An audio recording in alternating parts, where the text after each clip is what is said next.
name's Julie, and this is my husband Brad. We've been married for 15 years and always dreamed of living on St. Clair River.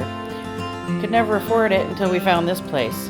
The red brick building is a restaurant. The white part is a house.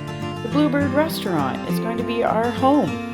We're going to do what we can to try to fix this place up, but it is on the river. Dilapidated waterfront, that's for sure.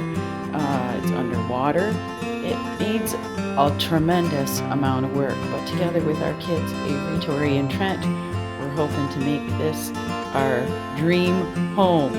It's overgrown. We don't know what the plan is. Do we keep the restaurant? Do we not keep the restaurant? That tree is right in front of the door. Our son Trent, he's a heavy equipment operator and looking forward to helping us. My husband Brad, he's a pipe fitter and jack of all trades. We're gonna all work together, and we don't know what's gonna happen. But you know what? We're on the water, living our dream, and we're just gonna truck along and do what we can when we can do it, and enjoy the waterfront while we do it.